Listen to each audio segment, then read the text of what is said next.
Hey guys, tonight we step onto snow that remembers. You don't walk on it, you press into it, and it presses back. The sky above is white, not because of light, but because of reflection.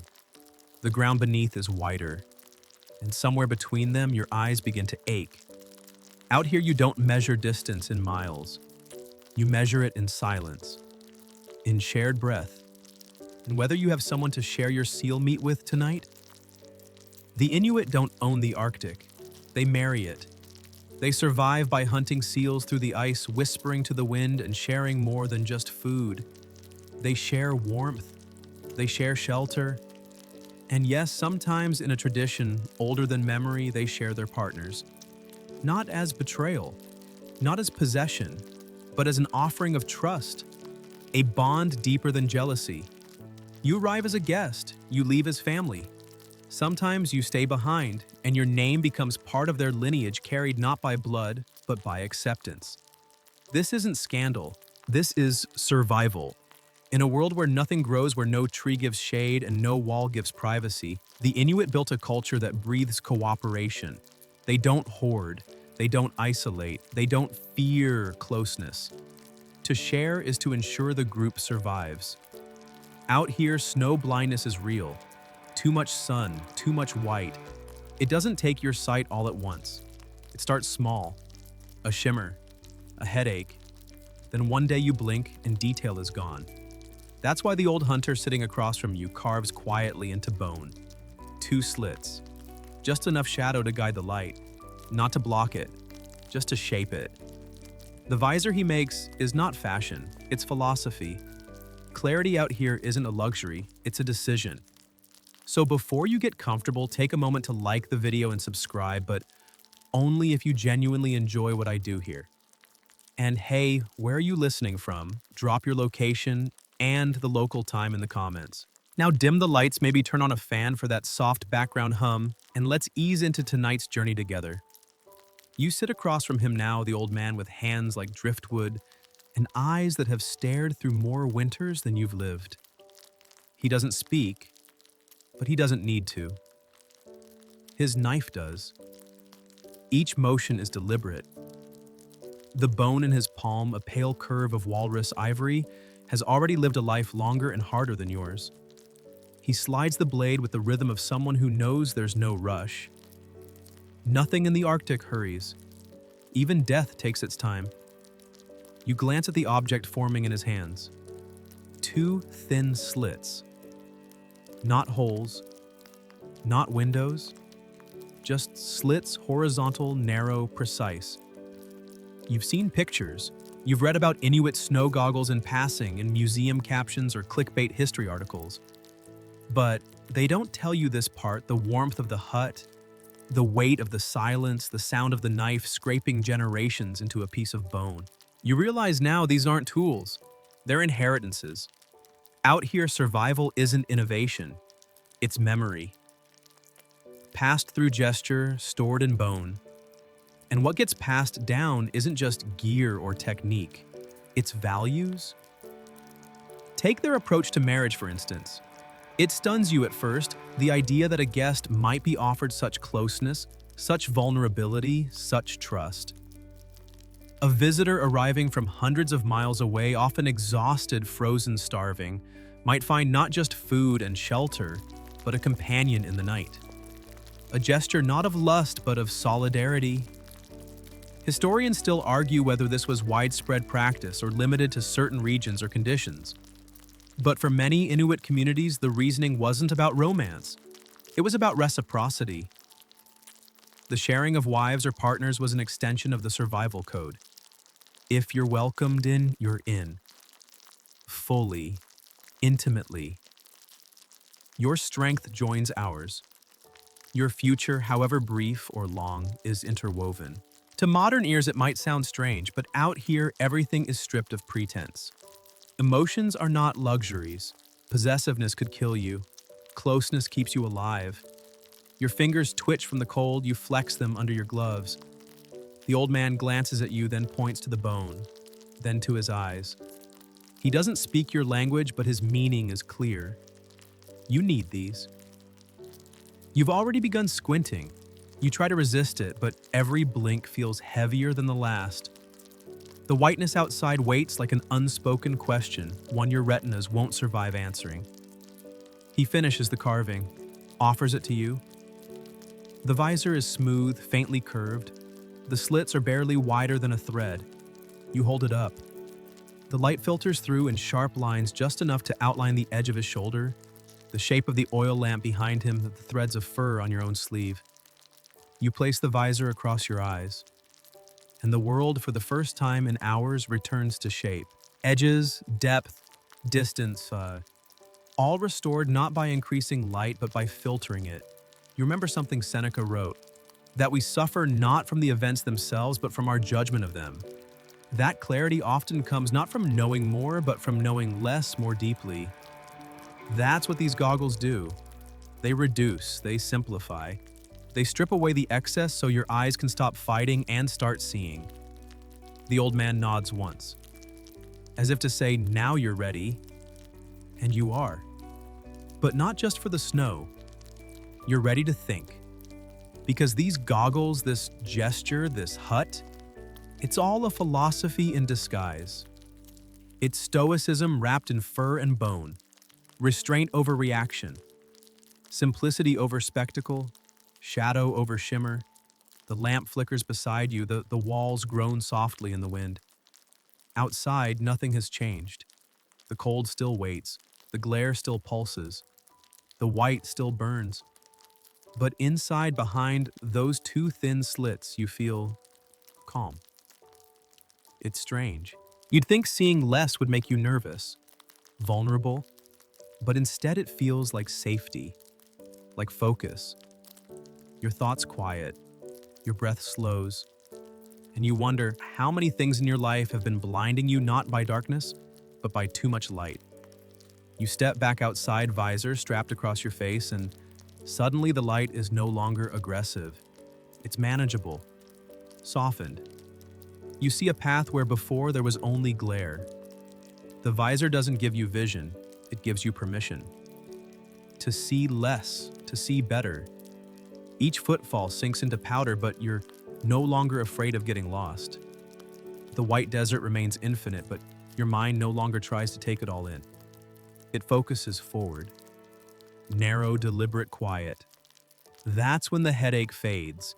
The strain behind your eyes loosens. You hadn't realized how tense you were until you weren't anymore. The Stoics would say you've exited impressions and entered judgment. That space between what you perceive and how you react, that's the slit in the visor. The shadow that keeps you sane. Epictetus called it proheresis, the inner power no one can touch unless you give it away. You never understood what he meant until now, until this moment when you allow less to enter, and in doing so regain your agency. Snow blindness isn't just a physical ailment. It's a metaphor for everything you've been doing back home. Staring too long at bright screens, chasing too many thoughts, letting everything in all at once. Always watching, never seeing. You think back to that last week before this trip. Deadlines, notifications, 5 different apps open at once, all screaming for attention. Your brain burned like your eyes did earlier, white, hot, directionless, overwhelmed. You thought exhaustion meant you needed more rest. Turns out you needed less light. A gust of wind slips past your hood and you adjust the visor's fit. It doesn't block your vision entirely. That's the brilliance. It gives you enough, just enough to guide, not overwhelm, just enough to live, not be consumed. Historians still debate who invented the first snow goggles. Some credit the Inuit of Canada. Others point to the Yupik of Alaska or even Siberian tribes across the straits. What's agreed on is this: no outside influence brought this idea. It was born from necessity, not imitation. A tool made not to enhance the world, but to respect its violence. The visor is a concession, but also a refusal.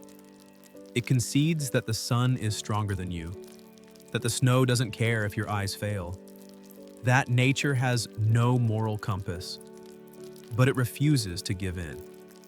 It draws a line, 2 of them, in fact, across the eyes, and says, I will not see everything. I will only see what matters. You begin to walk. The cold still nips at your ankles, but it's distant now, manageable. Like background music you've decided to ignore. There's something meditative in the rhythm of your steps. Crunch, pause, breath. Crunch, pause, breath. You don't rush, you don't look around. The visor won't let you. And somehow that's comforting. You're free not to look, free not to be distracted, free from the burden of visibility. Somewhere Marcus Aurelius is smirking in a hypothetical toga. You have power over your mind, not outside events. Realize this and you will find strength. He was right. This isn't about the snow, it's about attention. And attention, you realize, is a finite resource. The Inuit knew that. Their entire culture is built on directing energy, precisely never wasting motion, never overstimulating the senses. Even their homes reflect this: igloos that trap heat with geometry, not gadgets. Tools made from tendon and bone shaped for exact use. Clothes sewn from caribou hide designed not to be fashionable but flawless in function. You've always admired minimalism. But this is different. This isn't minimalism for aesthetics, it's for survival. You think of the people you met, soft-spoken, weather-worn, full of quiet humor and slower stories. Not because they lack ideas, but because they have learned to value only the ones that matter. You remember an elder telling you once with a smile, "We don't shout in the wind. The wind doesn't listen." And so they whisper. They carve, they share, food, warmth, shelter, and yes, even intimacy. It's all part of the same truth. You cannot own anything here. Not the snow, not the sun, not even the person lying beside you in an ice hut on a night when wolves howl in the distance. You can only participate.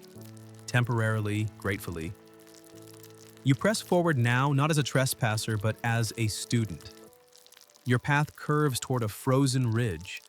The landscape rises low, wide, flat. You pause to rest, visor still in place. The view is limited. The world shrinks into a slit of understanding. And you realize you don't miss the full panorama. You like it this way, because for the first time in a long time, you're not chasing the world. You're letting it arrive bit by bit through a lens of shadow and intention. You're not walking through snow. You're walking through a library made of ice. Every crack in the crust, every wind-shaped drift, every tool left half buried under frost is part of a living archive, one that doesn't preserve knowledge in words but in choices.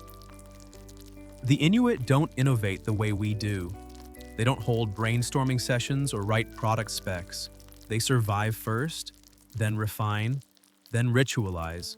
That visor on your face, it didn't appear in a moment of genius. It's the result of centuries of people squinting into the void and asking the same question over and over. What is just enough? Not too much, not too little, just enough light to guide without pain.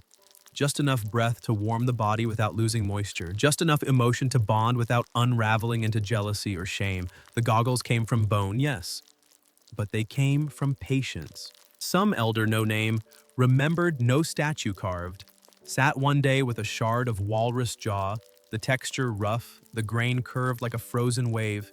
They shaved it down slowly, they placed it to their face. They narrowed the slits not to mimic eyes, but to tame the sky. And somewhere along the way they noticed, I see better with less. The lesson passed not in language but in demonstration. Children didn't attend school, they watched. They learned how to fold seal intestines into waterproof parkas. How to ferment meat underground, letting time do the cooking. How to stitch with caribou sinew so the thread would expand when wet, sealing the seams tighter. That's not just craftsmanship, that's philosophy. Historians still debate whether Inuit innovation was primitive engineering or intuitive technology. But anyone who's ever worn fox-paw mittens or slept under layered skins during 50 nights knows this isn't guesswork. This is mastery earned in blizzards and silence. You walk further now, visor cutting the glare into bearable slices. You think about their knives, ulu they call them. Rounded, often made by women passed from mother to daughter, used for everything from slicing fish to cutting hair. one blade curved like the horizon, handling every detail of a day. You've seen an elder slice through seal flesh with an ulu and make no sound at all. No celebration, no spectacle, just necessity with grace. Everything they do reflects the Stoic idea of living according to nature. Not nature as vacation brochures sell it green trees, mountain air, but nature as it truly is harsh, unyielding, breathtaking, unforgiving. You approach a narrow ravine carved by meltwater. Frozen over now, the surface slick and blue like polished stone. Below it, maybe 10 feet down, is the cavity where they store meat in the cold months. No refrigeration, just ice. No locks, just custom. If someone needs food, they take. If they have food, they add. You look down and see something dark wrapped in skin, probably dried seal meat. It's not labeled, not hoarded. It waits because the culture assumes trust before it assumes theft. You smile behind the bone.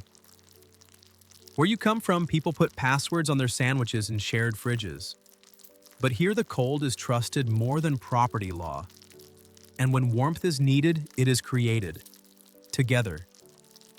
You've heard about their communal sleeping habits, entire families curled under fur's feet, touching sometimes a stranger tucked beside them during a long hunt.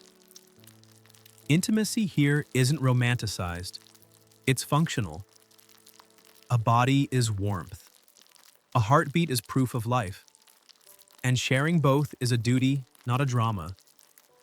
Even the much-whispered tradition of spouse sharing, which once startled you, now makes more sense. It's not license, it's gift. In a land where you can die from sleeping alone, to offer closeness is to say, I trust you with my most vital need. You look up.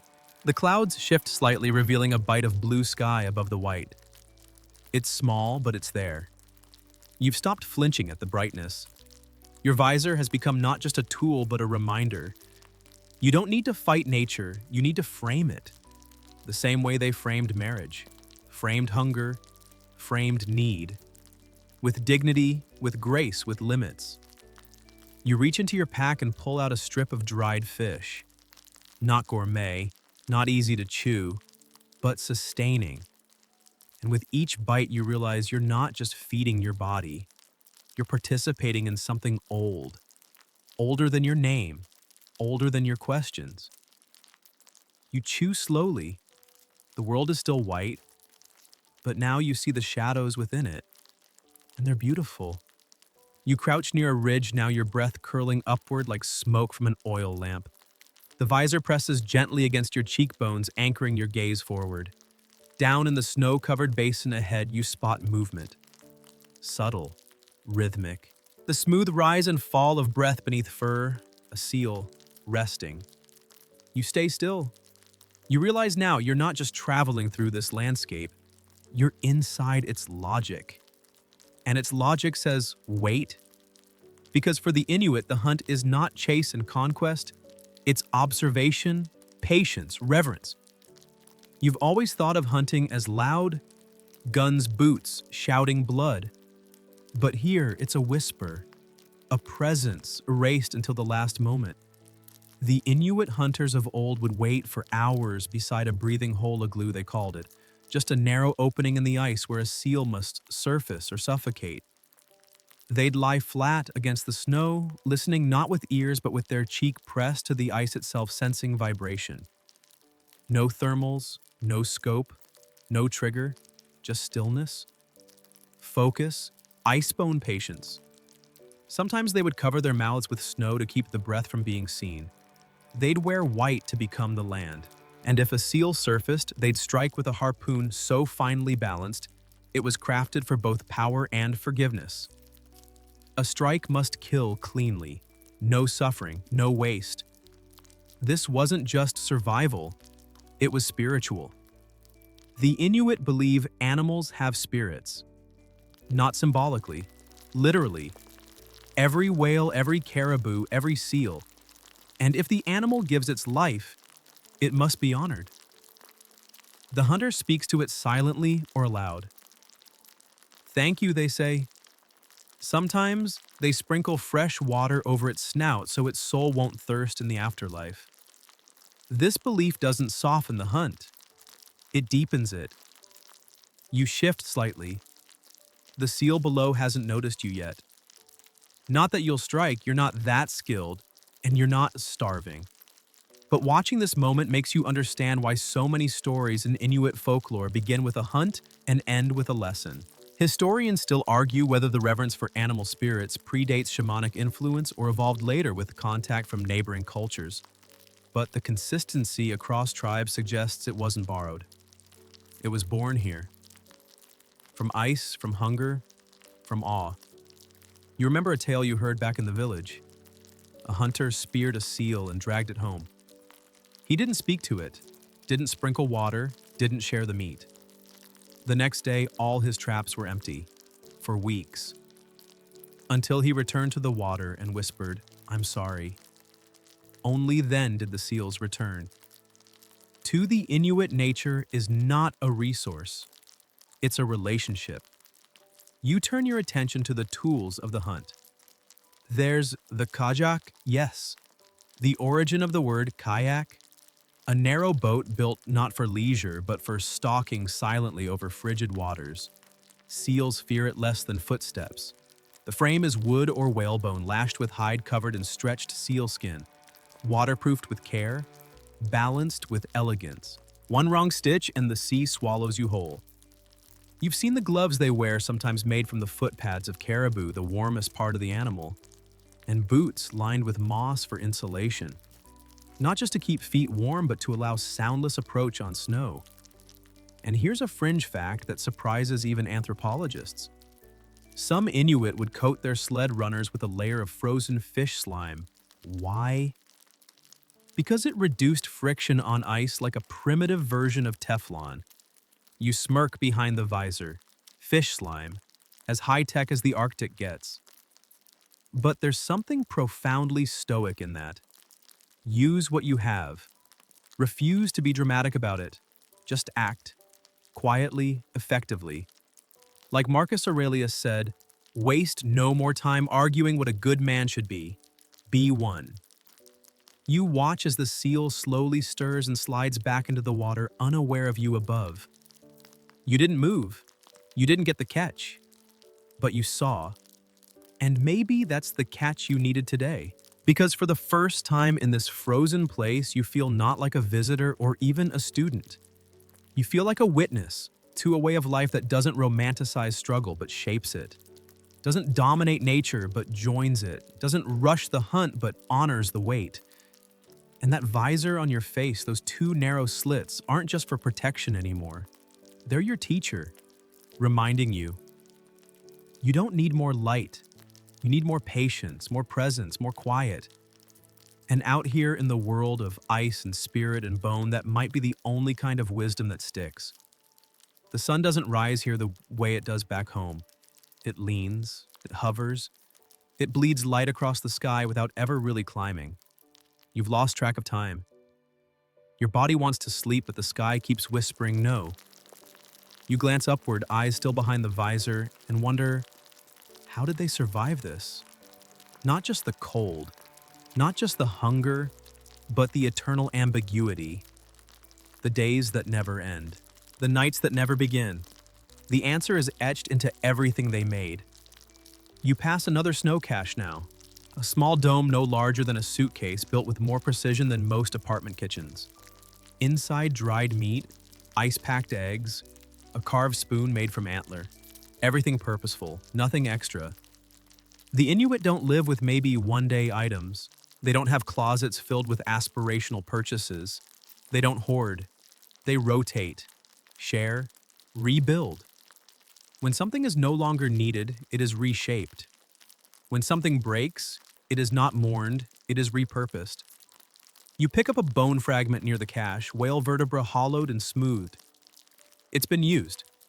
You can tell by the pattern of wear on one edge. Maybe it was a support beam. Maybe it served as a chopping block. Or maybe it once sat inside a drum, helping a shaman call down ancestral winds. Historians still debate the precise role of drums in Inuit ceremonies. Some say they were used to travel between the spirit world and the waking one. Others argue they were psychological tools, early ways to center the mind and banish fear before a dangerous hunt. But either way, the rhythm mattered. And so did the silence between the beats. You walk on, your breath grows steady. The visor keeps the light manageable. The snow no longer glares, it glows. You stop when you hear it, a distant sound, low, repetitive, like humming filtered through snow.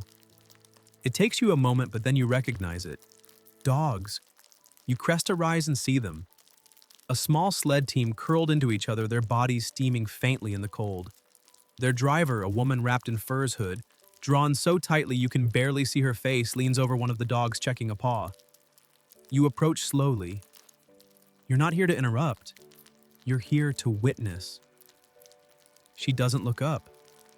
She doesn't need to. She knows you're coming.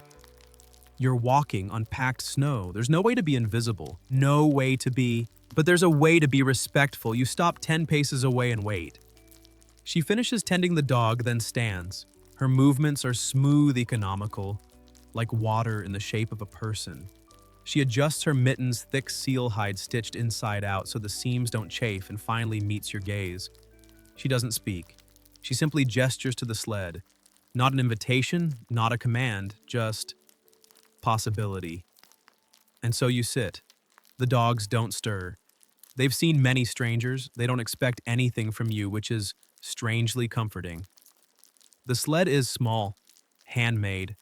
The runners are polished bone, maybe even fish-smoothed. The lashings are sinew, not synthetic rope.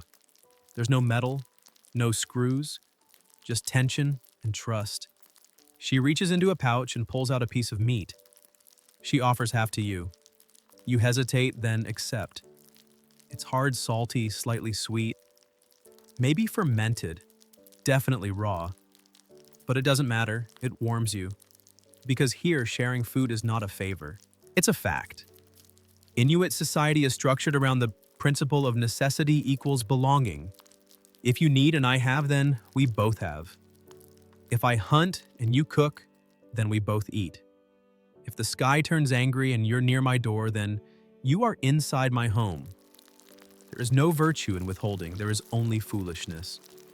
Even now in modern Inuit communities, this logic still hums beneath the asphalt and the airplane routes.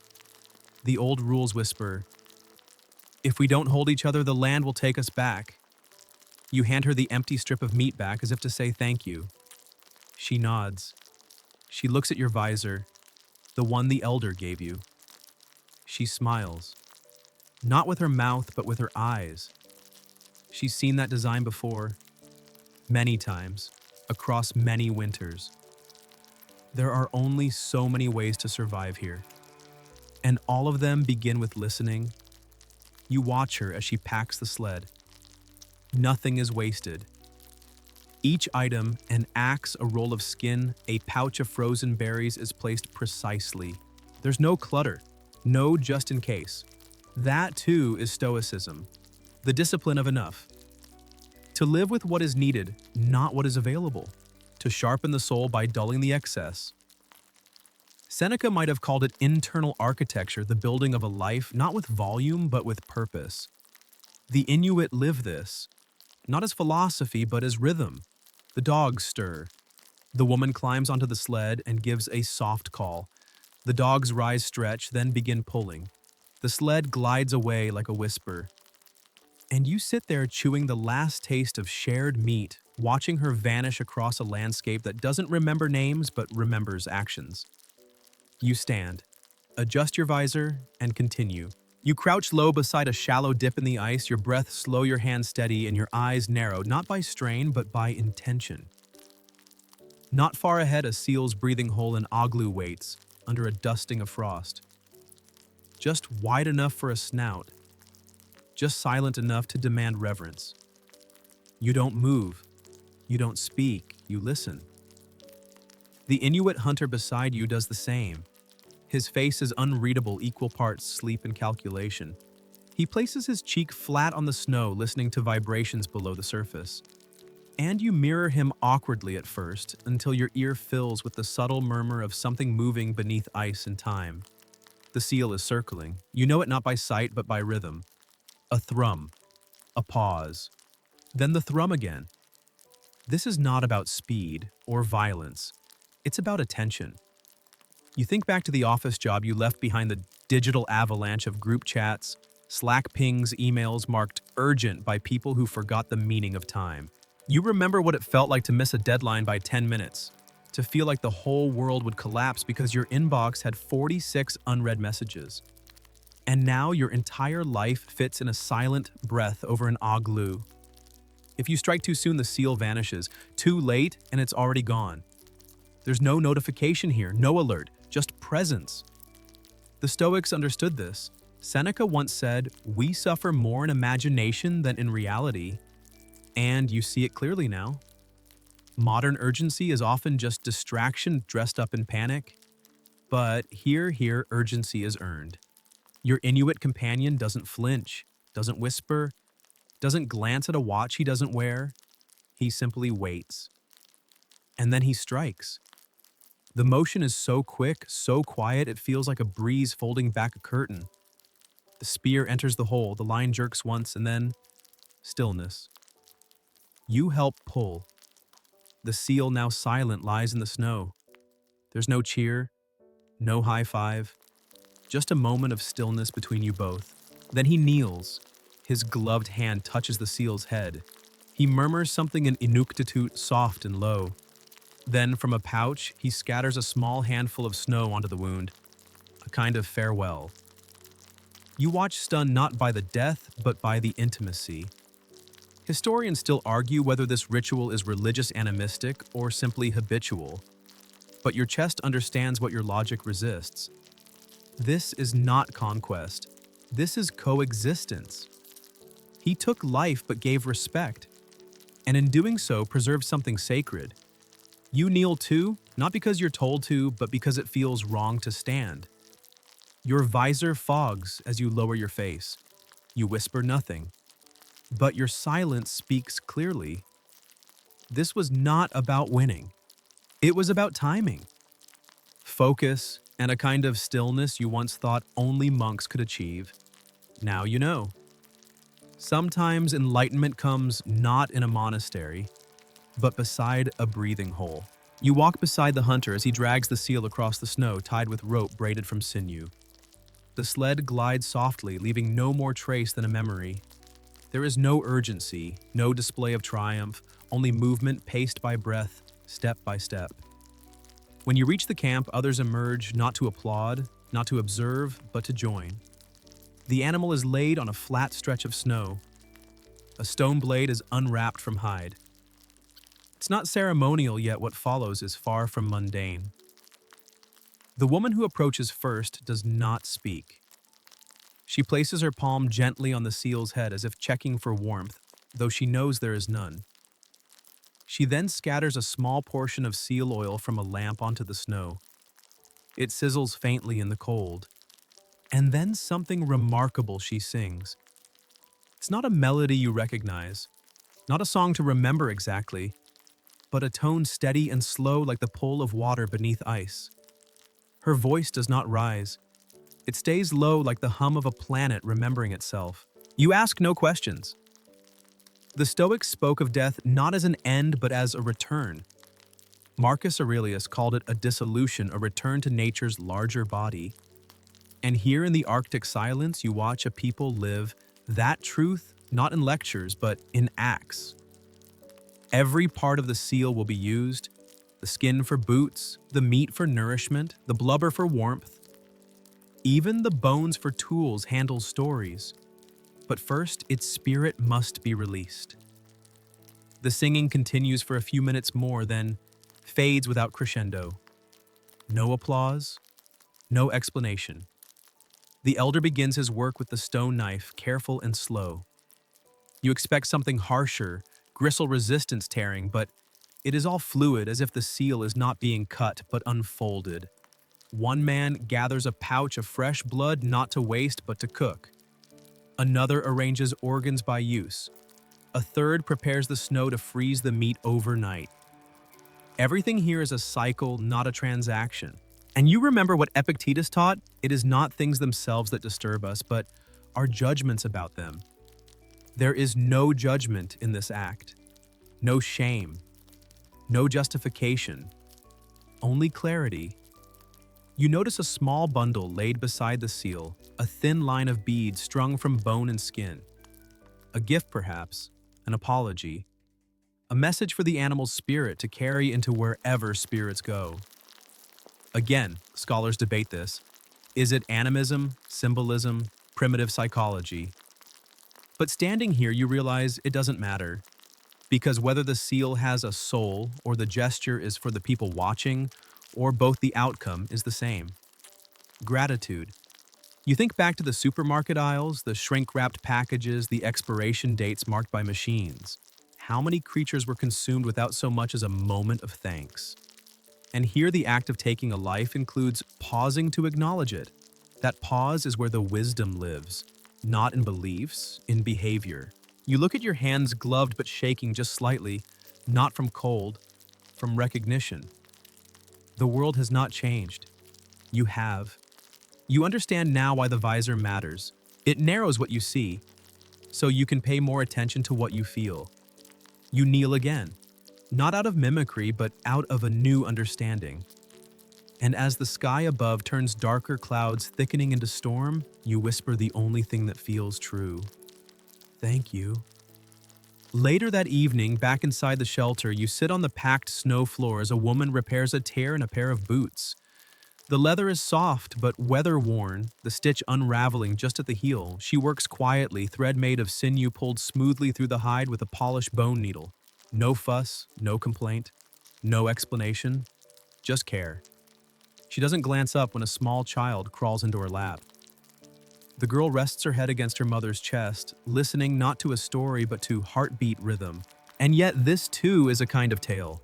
A tale without words, a tale about presence.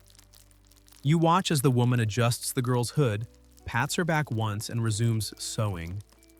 And something in you stirs something that has nothing to do with awe or pity or curiosity. It's recognition. This is not a hero, not a warrior, not someone trying to go viral on the internet for overcoming adversity.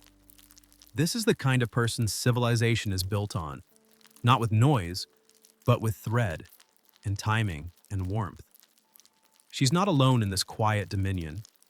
Another woman at the far wall tends to a pot of stew. A third reshapes the inner fur lining of a coat for someone who isn't even present. And none of them narrate what they're doing. They don't call it labor. They don't call it sacrifice. They simply do. And in doing so, they keep everyone alive. The Stoics rarely wrote about women, but not because women didn't live with discipline. Quite the opposite. Their strength was assumed, hidden in daily endurance, not public debate. And here you see it clearer than any quote: strength is not always loud. It doesn't always argue. Sometimes it's the hand that tightens a stitch while the storm howls outside. The little girl stirs. Her mother hums almost too softly to hear. It isn't a lullaby. It's more like a thread of sound stretched between her breath and the firelight. And maybe, just maybe, there's a story in it. You lean closer. And slowly, beneath the hum, a legend begins to take shape. A tale passed down through mouths that don't move often, but carry whole oceans. It's about Sedna, the girl who refused to marry, the one who was tricked, abandoned, betrayed by her own father. The one whose fingers were chopped off as she clung to the side of a kayak bleeding into the sea. Her fingers became seals, whales, and walruses. And she became the goddess of the deep. Now all sea creatures belong to her. And when she's angry, the ocean withholds its gifts. The hunters come back empty, the dogs grow thin, the oil lamps dim. So when food grows scarce, someone must comb her hair, tangled by sorrow, curled in cold resting at the bottom of the sea. A shaman descends into trance, reaches her chamber of ice and bone, and soothes the pain she never chose but never let rot her heart. You sit there stunned, because this isn't a bedtime story, it's a blueprint for survival. A myth made not to entertain but to explain suffering and give it shape, to help people bear it, to show them that even the ocean has moods and even the gods need comfort. The mother finishes her story without conclusion. The stew pot hisses, the girl is asleep, and in the stillness you hear your own thoughts settle. In your old life you sought meaning through explanation. Here meaning arrives through continuity. A coat passed down, a song hummed into sleeping hair, a name whispered to Sedna through snow and soup steam. And most of all, a woman who never asked to be praised, only to be needed. The first wind comes as a sigh, just enough to flick the lamp's flame sideways. You glance at the hide flap covering the entrance, and the others do too in unison, like animals sensing the drop in barometric pressure before it's measured. Then comes the second gust, louder, hungrier. You help pull a second layer of snow block shielding into place across the entrance. No words, just action. Everyone knows what to do, not because there's a plan, but because there's practice. And then the sky breaks. A white howl tears through the tundra, rattling the ice walls like drum skins stretched too tight.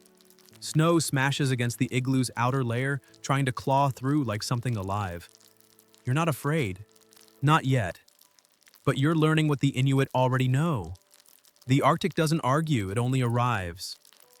The children are gathered toward the middle, wrapped tight in layered furs. You huddle closer, too. Not because you're told, but because the body knows what the mind hesitates to admit. Warmth is a group project.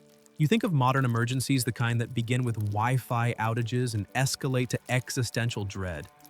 The times when your Uber app froze and you felt like the world owed you an apology. Here, you could actually die, and yet no one panics. One of the elders moves to the lamp and adds a careful strip of fat. The flame steadies.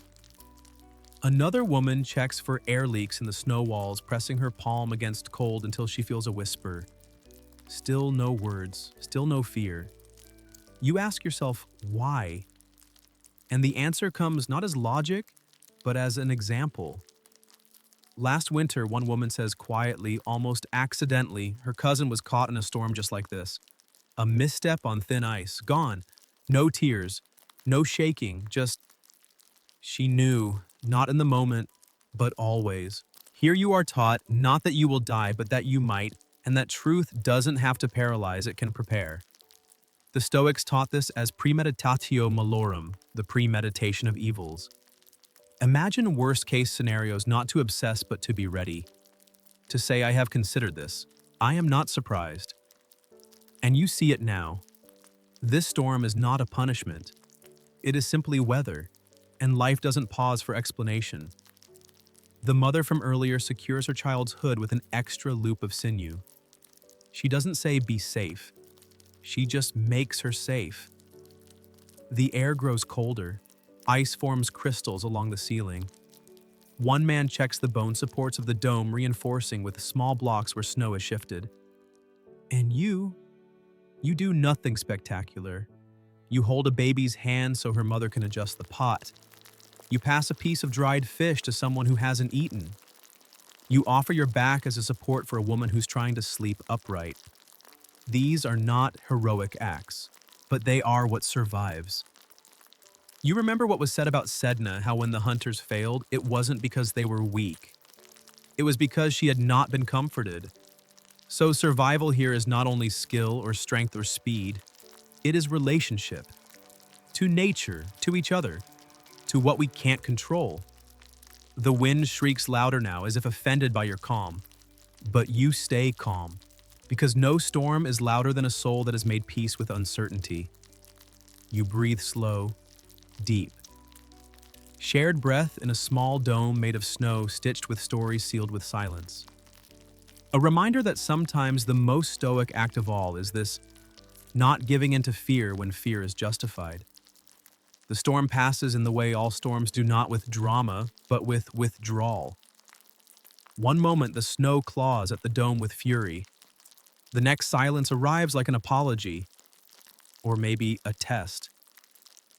You step outside with the others blinking under the low gray sky. The wind has stopped. The drifts are higher. Shapes have changed, but the real world remains. You walk past a stretch of sea ice now half covered in fresh powder.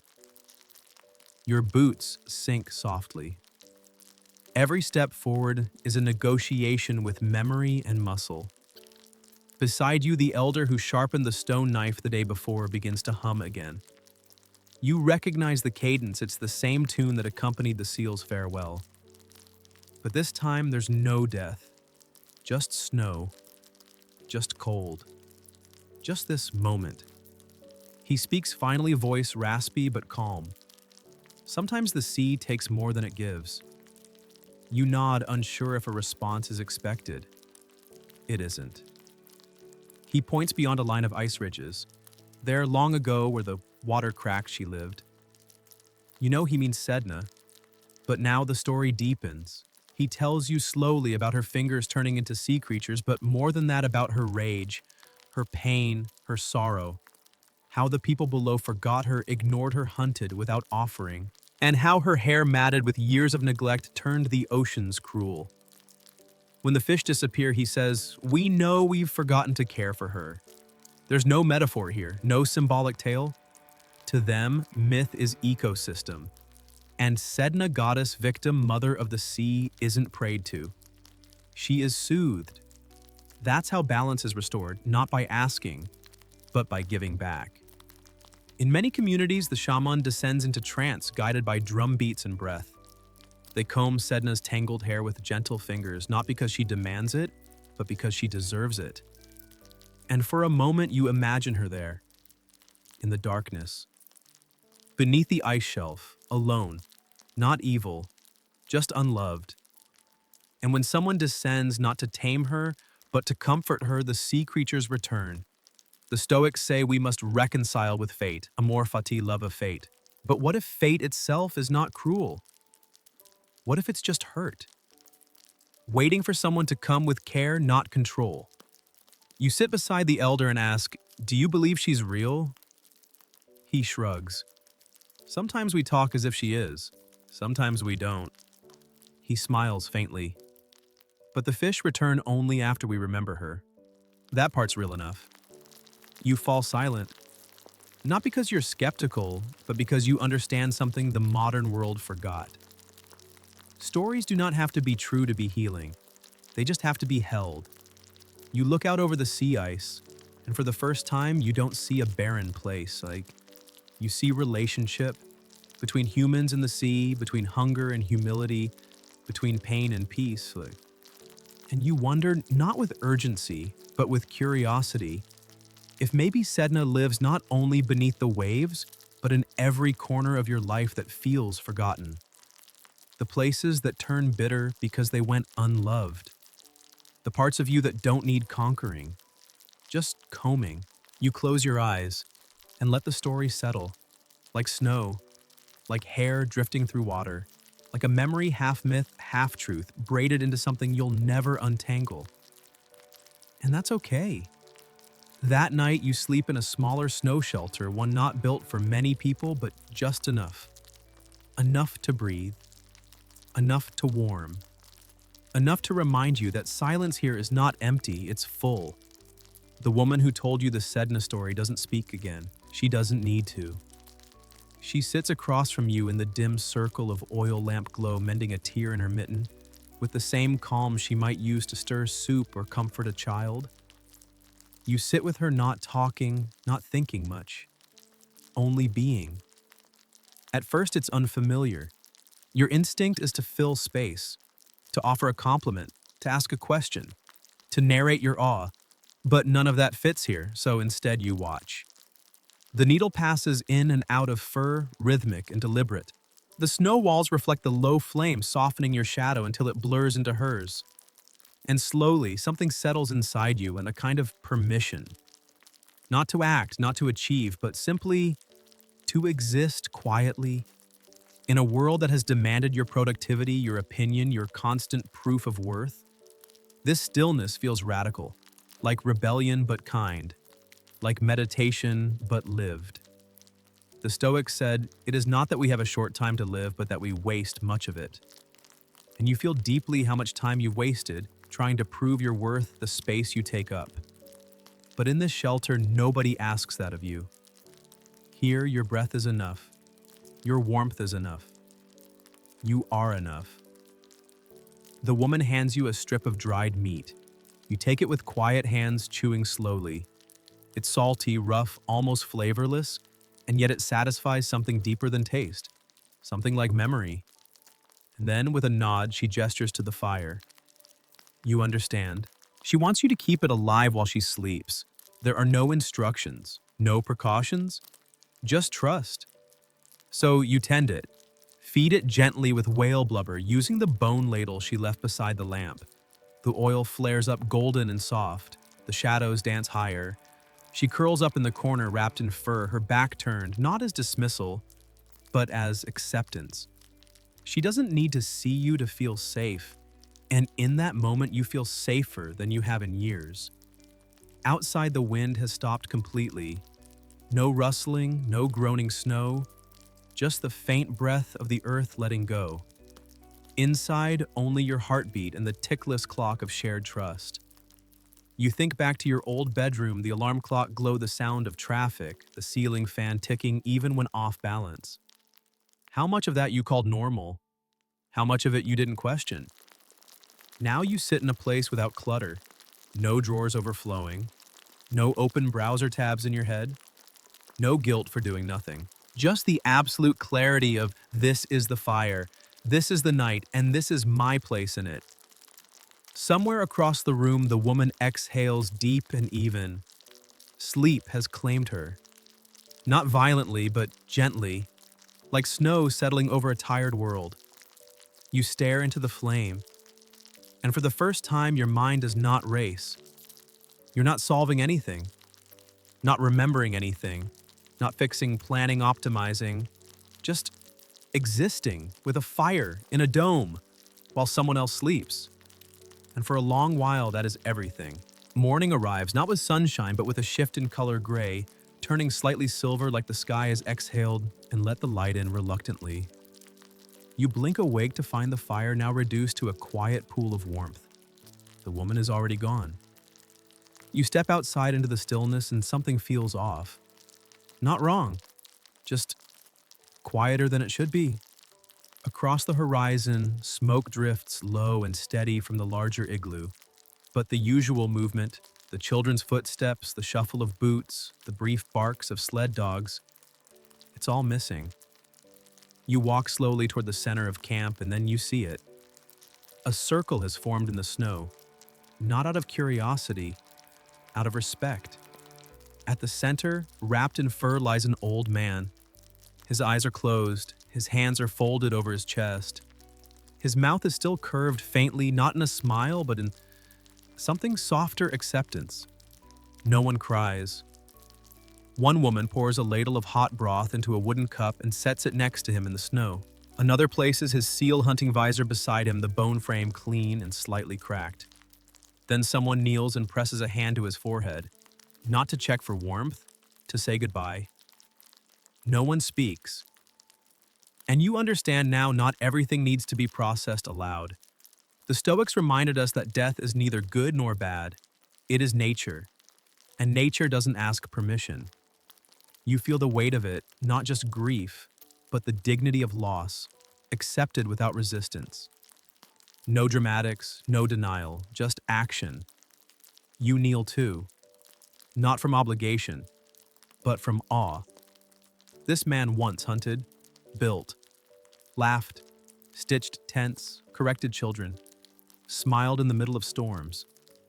And now he lies still, not punished, not pitied, just finished and still cared for.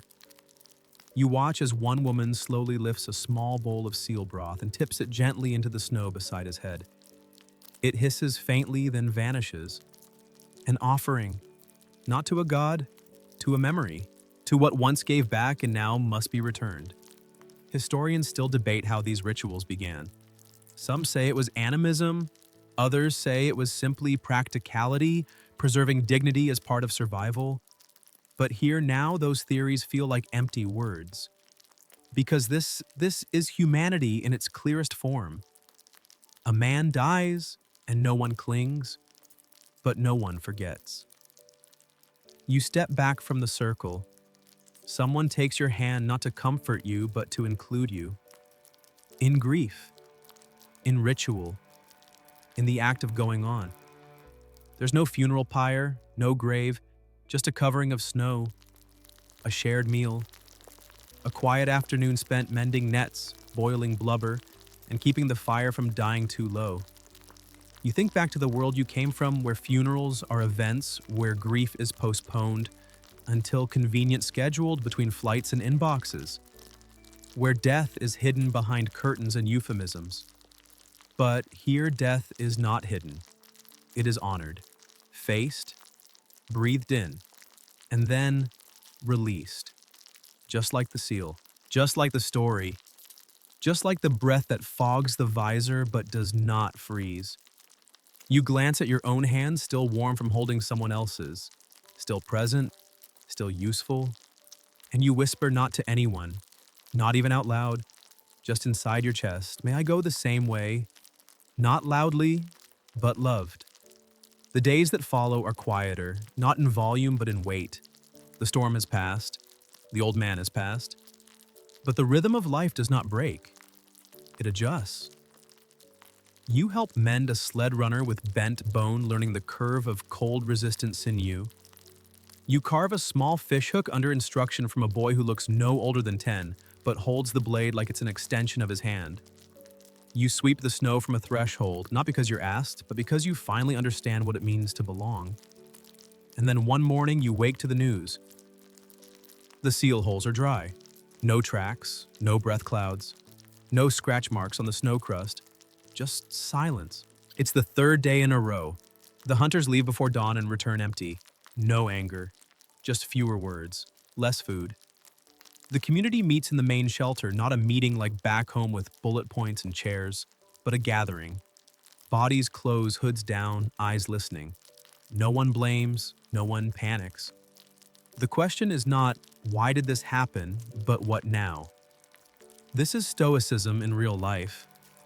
Not on a page, not in a journal, but in the marrow of the people. No excess, no complaint, just adaptation. A small seal bladder of fermented meat is brought from under the snowbank. Emergency stores. It is shared without hierarchy. Elders get the richest cuts, children the easiest to chew, the rest distributed evenly. You are handed a portion that could fit in a closed palm, and you eat it slowly as if it were sacred. Because here it is. And then without a signal, the tasks resume. Fish lines checked, traps reset, fur drying stations fortified. No one curses Sedna, but you notice someone quietly adds a strip of seal fat to the lamp, just a little more than usual. Another hums one of her songs while sweeping the sleeping skins, a gesture of remembrance, not to manipulate, but to acknowledge. It reminds you of something Marcus Aurelius wrote: "Do not expect things to happen the way you want them to. Wish for them to happen as they do, and you will be happy." And here you see that not as a quote, but as behavior. You think back to a winter in your city when the grocery store ran out of oat milk and people acted like civilization was unraveling. The noise, the outrage, the endless posts. And now standing with people who've eaten the same meal 3 days in a row and might eat the same again tomorrow, you feel ashamed. Not for what you had, but for how little you appreciated it. A girl with frostbitten cheeks ties a knot in a snare line. A boy sharpens a blade he knows he might not use today. A mother sews a tear in a mitten that no one even noticed. Preparation becomes prayer. Not because they expect success, but because they refuse to stop trying. Later that evening, you ask someone quietly, "What happens if no seals come for a week?" She shrugs. Then we wait longer, or eat something else. You nod, but she isn't finished. She looks you in the eye direct, calm. And if that doesn't work, then we remember. You ask, "Remember what?" She pulls the fur tighter around her neck. How to be together, even if we don't make it. There's no drama in her voice, just clarity, just truth. Because here, failure isn't unthinkable. It's simply unfolded into the plan. And still they prepare, they sing, They smile when something small works, like catching a single fish or warming a frozen boot by the fire. They don't live in hope. They live in readiness. And for the first time in your life, you realize those two are not the same. You wrap your own coat tighter, adjust your visor, and pick up a snow shovel, not to fix anything, but to join in the act of enduring well. Later that night, in the silence between lamp flickers, you're invited to examine something few outsiders ever see: the contents of an Inuit survival pouch. It's passed to you like a sacred bundle, fur-wrapped, bound with sinew, and warm from the body that carried it. You sit cross-legged, snow-packed floor beneath you, the smell of fat lamp smoke lingering sweet and sharp in your nose. You untie it slowly. Inside you find very little. A polished sliver of whalebone shaped into a hook, a flake of obsidian sharp enough to open a seal's belly, a tiny bundle of dry moss wrapped for fire starting, a strip of sinew cord soft but strong, a single needle made of caribou bone. That's it. You pause, expecting more, but there isn't more. And then you understand that's the point. Each item was chosen with precision, carried with purpose, nothing extra, no just in case, no novelty multi-tools with 16 attachments you'll never use. It's the exact opposite of the life you left behind. You remember your backpack from city life: cords, chargers, loyalty cards, protein bars, 3 pens, 2 notebooks, a laptop that overheated, and a keychain flashlight you never once turned on. You carried your anxiety in objects like a shrine to potential problems.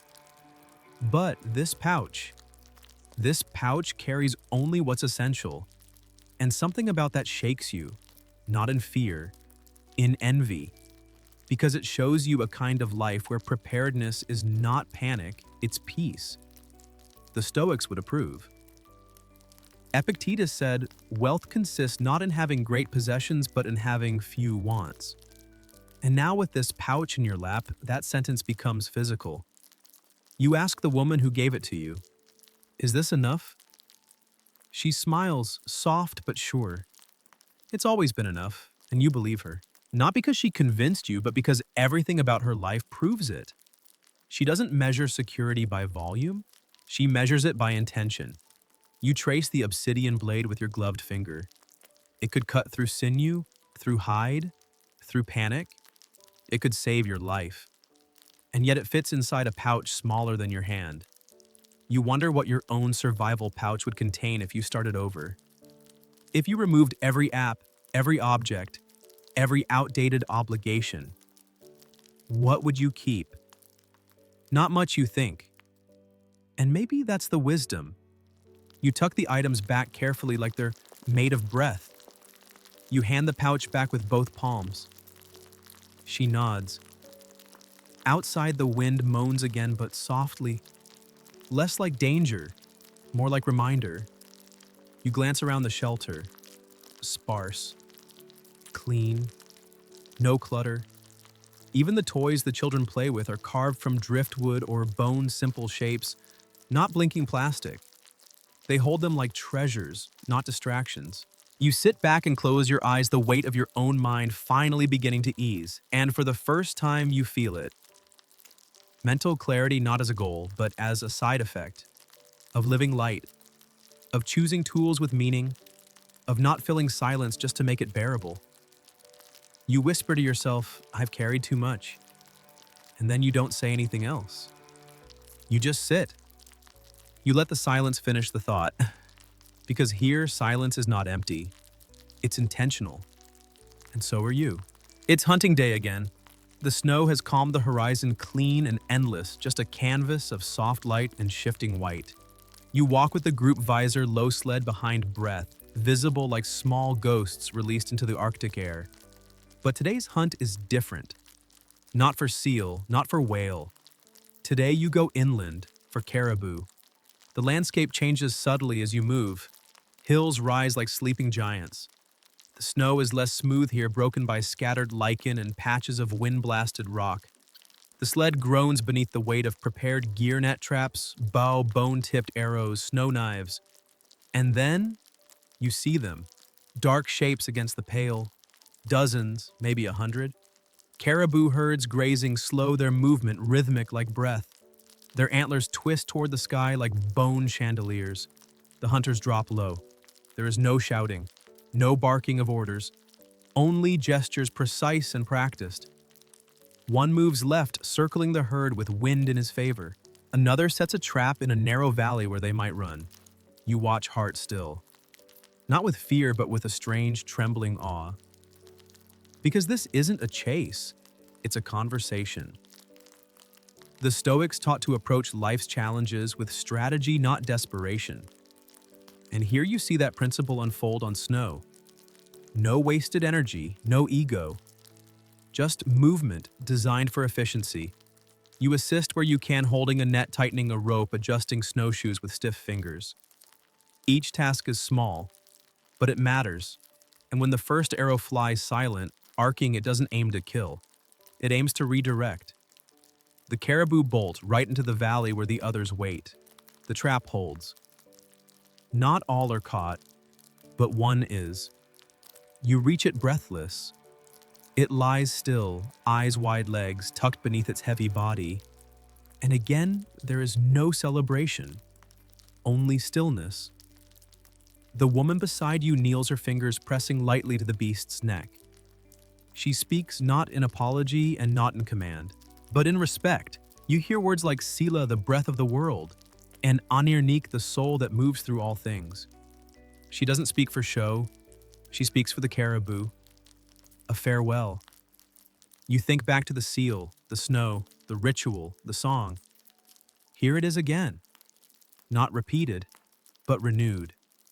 A cycle of taking and giving, of using what is needed, of remembering that even in survival, there is room for reverence. You help hoist the caribou onto the sled, your shoulders aching, but no one complains. This is not just food, it is life insurance. It is boots, thread, bowstrings, bone beads.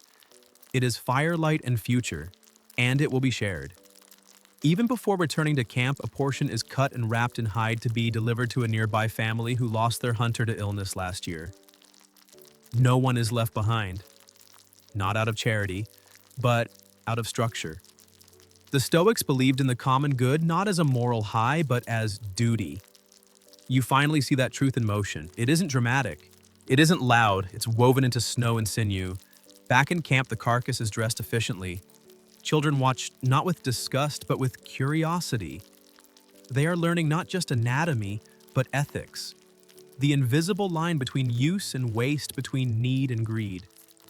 You help prepare the sinew, stretching it between your fingers until it becomes thread. Later, it will sew a coat, maybe even mend a tent.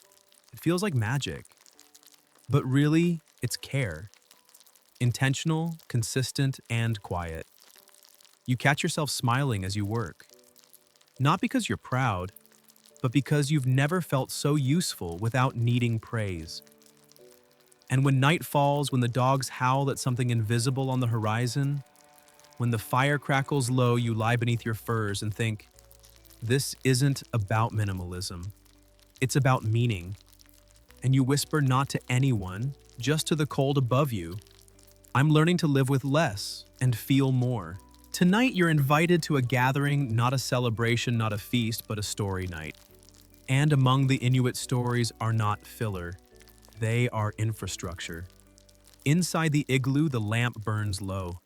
Faces glow gold in the half-light eyes, flickering like the flames themselves. Children curl beside their mothers. Elders lean forward. And then, without fanfare, the oldest woman in the group begins. Her voice is rough, not from age but from weather, like wind through rock. She does not raise it, does not perform. She remembers aloud. She tells of a time when the sea froze unexpectedly late, when thin ice tricked a hunter into crossing and he fell through. The rescue came too slow. His hands never healed. He became a carver. After that, she says, voice even. He made birds from driftwood. He taught the children. No one gasps, no one interrupts. This isn't a tale of tragedy, it's a tale of transformation. You feel it like a pulse beneath the story, the Stoic idea that adversity is not interruption, it's initiation. That what blocks the path becomes the path. Then she tells another story, quieter this time. about a girl born too early, too small. The midwife wrapped her in fox fur and kept her by the fire for 5 days. No one expected her to live, but she did. And now she is the woman seated beside you. No applause, just a passing glance, a nod, an affirmation. These are not bedtime stories. They're survival manuals wrapped in myth. Each tale contains a shape of loss, of cleverness, of patience, but always, always of adaptation. You notice that each story contains a question, sometimes spoken, sometimes not. What do we do when nature says, no, not fight it, not flee it? We listen, we adjust, we become more than we were. That's the Stoic answer too. Don't ask for events to match your desires, said Epictetus. Ask for your desires to match what happened. A boy asks for a story about Raven the trickster who stole daylight from a greedy man. Everyone laughs. The raven always wins, but not by force, by wit, by waiting. And you begin to see it. These stories are not linear, they spiral. They teach by orbiting the truth, not declaring it. You think back to how modern stories are told, plot points, acts, climaxes. Everything must arc. But here, a man loses his sight in a snowstorm and the moral isn't, don't walk alone. It's learn to hear the wind, or bring someone who knows what silence sounds like. These are not morals, they are mirrors, and you begin to recognize parts of yourself in them. Your impatience in the story of the hunter who froze before checking the wind. Your control issues in the tale of a woman who stitched too tight and tore the hide. Your ego in the child who ignored his elders' warnings and lost a week's worth of meat to foxes. The stories tease, not scold. They ask, what did you learn? And more importantly, will you remember next time? By the time the oil lamp dims to its final flicker, you realize something profound. The stories won't be written down. They live only in breath, in presence, in repetition. And so they require you to pay attention, not just now, but later. To retell them, to apply them. Because here, knowledge isn't power, it's responsibility. You walk back to your own shelter, the stars hidden behind a low sky, your breath steaming into the dark. You don't feel sleepy, you feel full. Not of food, of memory, of meaning that didn't come from explanation, but from witnessing. You lie down, eyes open, whispering the raven's story to yourself once. Not to remember it, but to keep it alive. The next day is quiet, not out of sorrow, not out of weariness, but the kind of quiet that comes after deep storytelling. A quiet that lets things settle. You walk out past the edge of camp alone. Not far, just far enough to see the breath of the earth rising off the snow and the soft undulations of frozen ridges stretching toward nothing. You kneel, gloves pressing into powder, and listen not for voices, but for clarity. There is no answer, just wind. And that's enough. A phrase returns to you, one someone whispered last night. Not every silence needs filling. You think about how your old life measured worth, productivity, apps, deadlines, routines optimized into hourly blocks. Every moment required proof of usefulness, of cleverness, of motion. But the Inuit life, it measures in something else entirely. Presence, precision, preparedness, peace.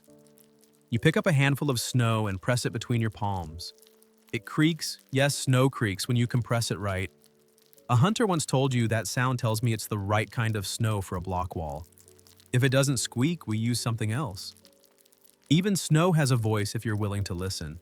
You return to camp slowly, noticing things you wouldn't have before. A boy reshaping a dog harness from braided sinew, checking each loop. A woman adjusting a rack so caribou meat will dry evenly in the low sun. No wasted motion. No guessing. Everyone pays attention. Because here, attention is not optional, it's survival. The Stoics spoke often of attention.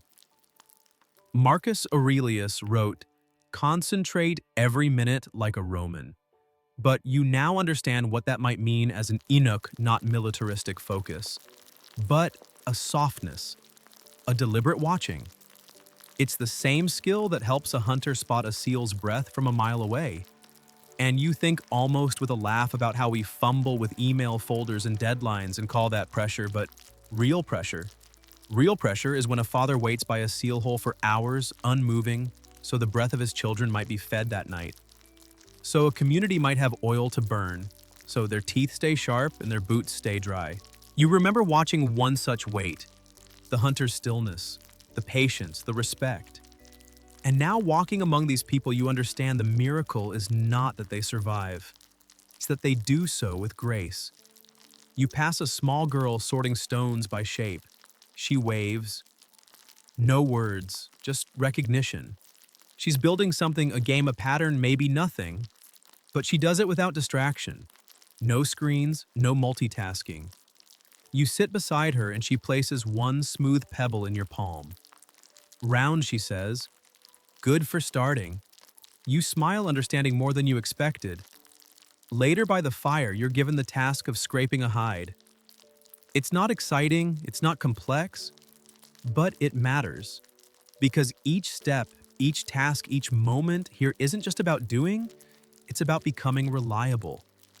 Someone who can help, someone who can be trusted, someone who doesn't panic when the snow comes early or the meat runs low.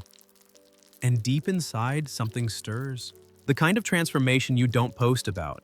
The kind that comes without anyone watching. You work in silence. You move with purpose, and somewhere in your chest, the clutter starts to melt the mental tabs you never closed, the to-do lists that chased you. Even in dreams, the expectation to be on all the time. Gone. What remains is this scrape. Breathe, wait, listen, help, sleep, repeat. And suddenly that's not boring, that's beautiful. Because you finally understand it's not that the Inuit don't have urgency, it's that their urgency is aligned. With survival, with truth, with each other. The dogs are restless tonight, they circle and snort their breath clouds like steam from engines, their eyes catching the lamplight like polished stone. A storm is coming. Not the kind that howls and threatens to pull roofs off, but the kind that speaks low and insists you listen. The elders call it kanik, not just snow, but the idea of snow, its arrival, its silence, its instruction. You help lash the sled tighter, anchor the tent edges, restack the bone tools inside the main shelter. Everyone moves a little quicker, not in panic, but in concert. Like the breath of the camp has quickened. There's a quiet order to it and no raised voices. A rope gets pulled taut. A child carries the last strip of meat indoors. A grandmother hums while checking the fur linings near the fire. And you feel it, the wisdom of anticipation. You don't wait until the wind arrives to prepare. You read the air, the dogs, the silence between footfalls. Just like the Stoics taught, you should act as if everything could collapse tomorrow because it might. When the first flake touches your cheek, it's almost a relief. The unknown now has a name. The air thickens. The wind wraps around the shelter and settles like a second skin. Inside the space is crowded, shoulder to shoulder, knees touching knees. But it isn't claustrophobic. It's intentional closeness. Heat shared. Stories shared. Breath shared. A woman begins to sing not for performance, but for continuity. The song is about the ocean's daughter, about a mother who waited for spring and watched the snow bury her son's footsteps, about ice cracking under someone's memory. And the voice, it's raw and low like a cello buried under blankets. You close your eyes. Not from sleep, from fullness. This is not a people who endure the Arctic. This is a people who welcome it, who read it like scripture, who answer it with skill, not spite. There's a phrase the hunters use when things go wrong. This is what the land gives today. Not why me, not how unfair, just this is what the land gives. You sit in the quiet, your hands wrapped around a carved cup of hot broth, and the meaning unfolds slowly like steam. You can hate the wind, or you can harness it, but you can't argue with it. The storm will pass, or it won't. And you will still gather, still eat, still whisper stories across the flame. One elder touches your shoulder and says softly, "You're learning. You don't talk so much anymore, you laugh quietly." It's true.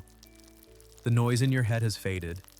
The need to explain, to narrate, to prove, gone, replaced by something closer to trust. You sit through the night half dozing, listening to snow thump against the wall. A dog whines once and is calmed. A baby stirs but settles against its mother's fur-wrapped chest. The lamp flickers but never dies. There's no heroic ending here. No great epiphany, only stillness. And inside that stillness, a kind of freedom you never expected to find. The storm is real, but so are you. You close your eyes again, and for the first time in a long time, you do not resist sleep. You welcome it. By morning, the storm has receded. It leaves behind no grand finale, no ruined shelters or heroic rescues, just deeper, snow-cleaner air and a quiet camp brushing off its shoulders. You rise and stretch. Your back aches slightly from the packed sleeping surface, but it's a good ache, a reminder that your body did something real. Outside, the world is unbelievably still. The snow is no longer falling, but hovers in drifts that curve like frozen waves. The dogs have already started barking softly, resuming their rituals, shaking off their storm-born patience. The hunters confer near the sleds, not urgently but attentively. There are decisions to be made, but no panic. You walk a slow circuit around the camp, noticing things your first day eyes missed. The careful way boots are stacked upside down to stay dry. The whalebone marker staked beside the cooking pit to keep the pot from freezing to the ice. The soot marks above the lamp vent like a whispered archive of every night before this one. You pass the woman who told the story of Sedna. She doesn't speak. She just hands you something, a strip of seal fur folded stitched. A visor, handmade, for you. You hold it like it's glass. It's not perfect. The seams wobble slightly. One slit is longer than the other, but it's real. And it fits. And when you put it on, the world narrows. In a good way, not limiting, clarifying. A Stoic would call this ataraxia, the state of being undisturbed even in storms. But here they don't name it. They just wear it. The visor shades your vision. You can still see. But the glare is gone. The noise is gone. The urge to squint, to defend, to brace gone. You realize this is what they've been building for generations. Not tools for comfort, tools for clarity. Clothing rituals, words, silences, everyone designed to reduce distraction. Not to escape suffering, but to meet it without flinching. You walk to the edge of camp again and crouch in the snow. A child follows you. You hear them plop down beside you and mimic your posture visor on crooked feet kicking the snow. No words, just company. Together you look out at the nothing, the everything. And then slowly something new, a seal's breath plume. Just one, in the far distance. The child sees it too and doesn't shout, doesn't point, just smiles. Because here noticing is enough. No need to name it. You both rise and without speaking begin walking back to camp slower than before. More aware, more full. You pass the elder who carved your first bone spoon, the woman who sang to the storm, the boy who taught you to not sinew. None of them need to ask if you're ready to leave. They already know, not because you said anything, but because you've become quieter. And in this culture, that's the clearest sign of growth. You pack your few belongings, the visor, a carved token someone left beside your sleeping skin. You carry no souvenirs, nothing flashy. Only tools, memories, and the first inner space you've ever truly cleaned. No digital detox, no journal full of goals, just simplicity. You turn back once before leaving and the camp already looks smaller. Not diminished, just complete. You whisper your thanks not aloud but in your breath. And then you step into the cold. Not as a visitor anymore, as someone who knows how to wait, how to listen, how to prepare, how to go quietly, how to live with the world not around it. So now as you lie in your own bed, warm and safe, let your breath fall into the rhythm of snow, soft, slow, unhurried. Let the noise of your day drift away like the last flakes in a windless sky. You're not in a shelter of snow anymore, but maybe, just maybe, part of your mind still wears that visor, narrowing your focus, calming the brightness, reminding you of what matters. You don't need to hold everything. You don't need to answer everything. You don't need to carry more than what fits in a pouch the size of your palm. Tonight, you carry only the essentials. A memory of fire shared, a story told beneath fur and flame, and a truth. You are allowed to rest. Whatever tomorrow brings, a deadline, a storm, a silence, you will face it with a little more stillness, a little more grace.